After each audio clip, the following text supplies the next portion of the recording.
Salut les gars. Salut. C'est Étienne. Et c'est Charles de musculation-prise-de-masse.com. Et sur musculation-prise-de-masse.com, on répond à des questions de musculation et on fait des chroniques au gym aussi. Puis vous êtes tombé sur la journée où on répond à une question de musculation. Oui. Hier, on disait qu'on était prévisible. Le samedi, on répond pas mal tout le temps à une question de musculation. Pas mal. Puis, on répond à une question comment? On répond à une question longue parce que c'est samedi. On a plus de temps. Voilà. Puis, c'est sympathique le samedi comme ça. Absolument. Ouais. Puis, je lis la question, Charles? OK, vas-y. Okay. Aujourd'hui, question de Damien. Ville, France. Les Français, OK? Il y a beaucoup de Français qui nous écoutent. Vous pouvez nous dire votre ville quand même. Parce que France, c'est un peu grand, puis on aime ça, savoir où vous habitez. Fait que Damien de la France, 26 ans, s'entraîne en musculation depuis 3 ans, mesure 1,65 m et pèse 67 kg. Ça ressemble à quelque chose de 155 livres, ça? Mais à peu près. OK. Question, bonjour, je vous adore. Merci. Merci. J'ai adopté votre exercice pour les abdos du bas à exécuter couché avec haltère entre les pieds. On a montré ça il y a 2 semaines, je pense. Ce fut tellement efficace que j'ai été bloqué 3 jours. Excellent. Mais en quoi cet exercice fait la différence avec les abdos traditionnels sur banc incliné? Mouvement du lever du tronc. Je pense qu'il veut dire redressement assis. Désolé pour le terme technique, il n'y a pas de problème, on les connaît. J'aimerais aussi un exercice aussi efficace pour les obliques. OK, on va répondre à la première question en premier. C'est quoi la différence entre cet exercice-là, Charles, celui avec les jambes puis la terre, comparé au redressement assis? C'est quoi la différence? Dans le fond, ça va être l'endroit où il y a la flexion dans votre tronc. Donc, c'est un petit peu ça, le haut, le bas des abdominaux. Lorsqu'on fait l'exercice que Damien a fait, de soulever les jambes comme ça, qui s'appelle le leg raise, là, à ce moment-là, l'exercice comme tel, c'est que vos abdominaux sont là, puis ils essaient de résister au fait que le poids, dans le fond, qui est vos jambes, devient de plus en plus pesant parce qu'en les descendant, vos pieds se rendent de plus en plus loin. Et si on connaît un petit peu les bras de levier en biomécanique, on sait que plus les pieds sont loin, plus vos jambes sont pesantes. Et à ce moment-là, votre bassin veut rester stable. Vos abdominaux ont cette fonction-là de garder le bassin stable. Et plus que les pieds descendent, plus c'est difficile et que le bassin veut devenir en antéversion, donc s'en aller vers l'avant comme ceci. Et dans le fond, lorsque les abdominaux lâchent comme ça va être vraiment dans le bas des abdominaux où ce qu'on va voir là, une différence et qu'il va y avoir un mouvement au niveau des abdominaux. Donc, c'est pour ça que c'est vraiment ciblé là. Et c'est pour ça que tu as eu mal, vraiment mal, dans le fond, dans le bas des abdominaux. Puis, je te comprends très bien, Damien, parce qu'avant de vous le donner, je l'avais donné à plusieurs personnes avant et moi aussi, je le fais.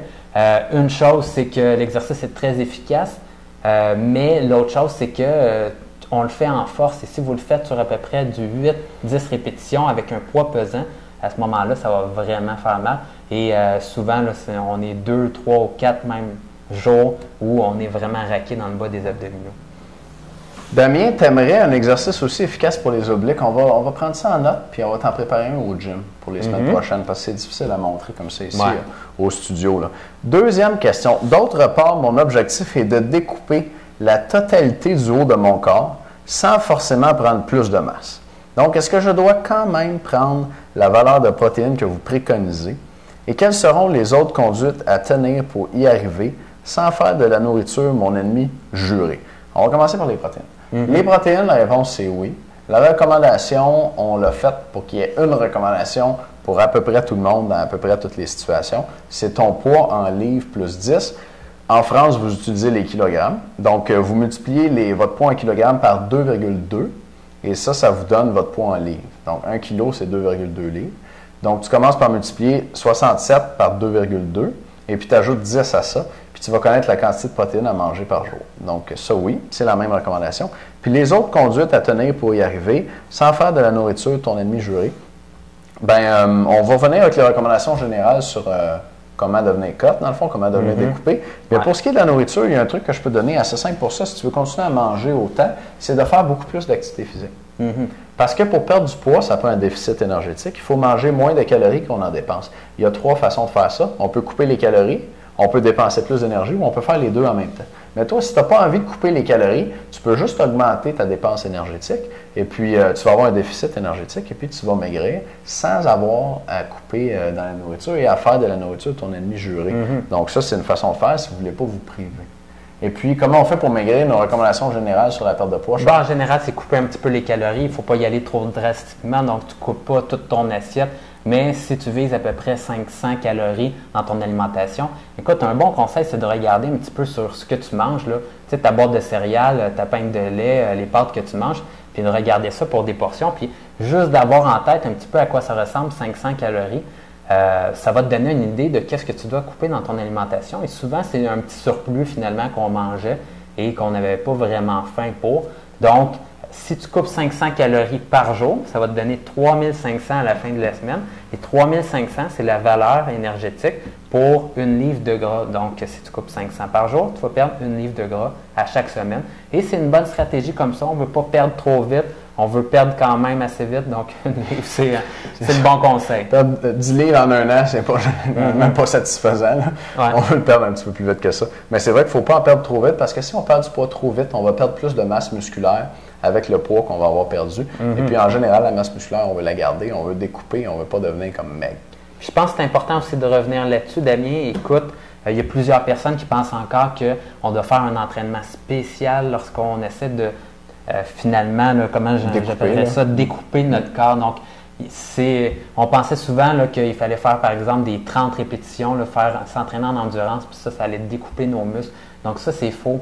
Vraiment, ce qui est important, c'est la grosseur de ton muscle et l'épaisseur de gras finalement qu'il y a par-dessus tes muscles. Et c'est ça qui te donne la définition musculaire. Donc, plus tes muscles sont gros, plus ils sont apparents. Et moins que tu as de gras en dessous de ta peau, entre ta peau et tes muscles, plus tes muscles vont être apparents aussi et découpés. Donc, si tu veux les découper, il faut que tu perdes du gras. Absolument. Peut-être une autre recommandation que je pourrais te donner, c'est que quand les gens vont chercher à maigrir, on se met à faire du cardio. Beaucoup de cardio dans certains cas. Puis le cardio, c'est vrai que c'est bon. Je te disais tantôt, si tu ne veux pas couper dans ton alimentation, tu augmentes ton activité physique. Du cardio pour dépenser plus d'énergie, c'est super. Mais si tu fais du cardio, il faudrait que tu fasses au moins 2 fois par semaine de l'entraînement par intervalle. L'entraînement par intervalle, c'est une forme de cardio super efficace qui fait brûler beaucoup de calories pour le temps investi. Une séance d'entraînement par intervalle type, là, ça va être comme un bon échauffement de 5 minutes. Puis là, 10 minutes de courir le plus vite que tu peux pendant 1 minute. Et puis, prendre une pause complète pendant 1 minute. Tu cours le plus vite que tu peux 1 minute. Si tu es à l'extérieur, tu marches pendant 1 minute. Cours 1 minute, marche 1 minute, cours 1 minute, marche 1 minute. Puis, le secret, c'est de courir très vite pendant les minutes de course, puis de marcher très lentement pendant les minutes de marche pour bien récupérer puis pouvoir courir vite pendant l'entraînement par intervalle. Ce qu'on veut là, c'est d'aller vite. Et puis, le fait d'aller si vite que ça stimule beaucoup ton corps. Et puis, ça va te faire perdre beaucoup de gras. Entre autres parce que l'entraînement par intervalle, ça stimule la production de catécholamine, donc l'adrénaline et la noradrénaline. Et puis ça aide à mobiliser le gras, à sortir le gras des tissus adipeux et à le brûler. Donc, dans le fond, à devenir plus découpé. Et puis l'entraînement par intervalle, non seulement c'est efficace, c'est-à-dire que ça fait brûler beaucoup de calories pour le temps investi, mais c'est particulièrement efficace pour perdre du gras au niveau du ventre. Ça, on a vu ça dans des études scientifiques, probablement à cause du stimulus d'entraînement qui est différent, qui est très intense. C'est meilleur que le cardio traditionnel pour perdre du gras au niveau du ventre. Puis c'est bon pour nous les gars, parce que nous, en général, on veut avoir des abdos bien définis. Hein? Et puis, l'entraînement par intervalle va t'aider à faire ça, Damien. Donc, je te recommande de faire l'entraînement par intervalle 2 fois par semaine.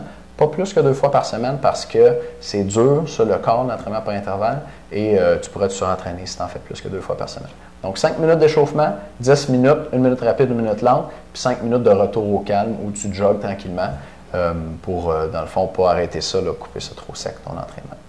OK, mais excellente réponse, Étienne. Ouais, on continue-tu? Ouais, y avait-tu d'autres choses? Bien, on voit ça. Je comprends que vous privilégiez vos abonnés, effectivement, et ces questions me tiennent à cœur. Donc, si vous pouvez me répondre avec un simple petit mail, bien écoute, Damien, on va répondre par vidéo. Yes, sir. Mais c'est sûr que si tu veux t'abonner au Club du Super du mois, ça serait le bon moment parce que tu as un mois gratuit en ce moment. C'est la dernière journée en plus, donc ça vaut vraiment la peine. Profites-en. Je pense que si vous êtes dans une de ces deux situations-là suivantes, finalement, que je vais vous dire, ça vaut vraiment la peine de vous inscrire au programme du mois. Première, vous êtes à la maison, puis vous essayez de prendre de la masse musculaire, puis vous ne savez pas quoi faire finalement avec vos dumbbells, avec votre bench press, puis vous faites toujours la même affaire, puis vous êtes tanné, puis vous arrêtez de prendre de la masse, puis prendre de la force. Soit ça, ou soit que vous êtes au gym, puis vous allez sur la balance ou à chaque semaine, puis vous ne prenez pas de masse comme tel, vos exercices restent pareils. Puis là, vous avez la sensation à cette heure là, que vous entraînez, là, vous faites vos biceps, puis même si vous avez fait 3 séries de biceps, là, le lendemain, là, il dirait que vous êtes encore frais et dispo, puis il dirait qu'il ne s'est rien passé sur vos biceps. Mais il y a vraiment quelque chose qui ne marche pas, puis c'est votre programme d'entraînement qui est le problème. Et même si vous ne pesez pas juste par peur ou juste par conviction, dans le fond, que votre poids ne change pas, mais à ce moment-là, vous avez un réel problème et vous ne prenez pas de masse musculaire. Ça vous prend vraiment un programme d'entraînement qui va choquer vos muscles et vous permettre de grossir de nouveau. Oui, je pense qu'on a tous des objectifs dans la vie. Ça va devenir un peu philosophique, là, mais on a tous des choses qu'on aimerait réaliser, puis des fois qu'on met de côté ou dont on n'a pas le temps de s'occuper parce qu'on est trop occupé. Puis si vous écoutez musculationforvosavance.com, probablement que vous aimeriez ça, prendre un 5, un 10 livres, un 15 livres ou un 20 livres de muscle. Vous aimeriez ça. Mais dans la vie de tous les jours, vous êtes trop occupé, vous n'avez pas le temps, vous pensez à d'autres choses, on est distrait. Aujourd'hui, la vie, c'est vrai que c'est pas mal intense. Puis ces genres de rêves-là, ça se réalise jamais, ou en tout cas, ça se réalise pas tant qu'on ne fait pas quelque chose de concret pour y arriver. Puis Charles, tu sais, le disait, l'important, vous le savez, c'est de se peser à toutes les semaines pour voir si on a pris du poids. Si ça ne marche pas, on change notre programme d'entraînement. Puis on ajuste comme ça en conséquence. Mais si vous êtes comme moi, là, quand vous êtes dans une situation où vous le savez que vous ne faites pas la bonne chose, vous ne vous pesez même pas. Parce que vous le dites, ben ça me sert à rien de me peser, je sais que je n'ai pas pris de muscle cette semaine. Puis j'aimerais ça en prendre un moment donné, mais en ce moment, je n'ai pas le temps de m'en occuper. Fait que je ne me pèse pas. Puis le temps passe comme ça, les semaines, les mois, puis dans 3 mois, vous allez vous réveiller puis vous n'allez pas avoir pris de muscle parce que vous n'avez juste pas pris le temps de vous en occuper. Bien là, c'est le temps. C'est le temps ce mois-ci, cette semaine, aujourd'hui, c'est le dernier jour, vous pouvez vous abonner au club du programme du mois puis faire le pas dans le fond pour commencer à recevoir vos programmes d'entraînement à tous les mois pour prendre du muscle. Puis vous rendre à votre 5, 10, 15, 20 livres de muscle à prendre puis y arriver. Puis ce mois-ci, ça ne vous coûte rien, c'est gratuit. Il y a juste un frais de transaction de $1. Fait que c'est le temps de passer à l'action. L'information est en dessous du vidéo. Charles, tu voulais ajouter quelque chose? Oui, tout simplement que ça ne vous engage absolument à rien. Donc, vous pouvez nous écrire, vous pouvez même nous appeler avec notre nouveau numéro de téléphone ou, dans le fond, nous écrire. Et à ce moment-là, il y a une garantie 60 jours. Donc, votre 1 pièce, là, on vous le remet. Dans le fond, si vous n'êtes pas satisfait, c'est aussi simple que ça. Donc, essayez donc notre programme d'entraînement, c'est le temps. Écoutez, on a tous un potentiel pour prendre de la masse musculaire et plein de gars, là, il y a un très faible pourcentage des gars qui ont vraiment atteint leur maximum dans le fond, de prise de masse musculaire. Et pensez à un 5 ou 10 livres de plus sur vous. Dans le fond, ça veut dire, dans le fond, un t-shirt qui est serré sur vous. Et là, on voit vos biceps, on voit vos bras, puis vous êtes fiers de vous. Donc, c'est le temps de passer à l'action. Et le programme du mois est là pour ça. Merci de nous écouter. Salut!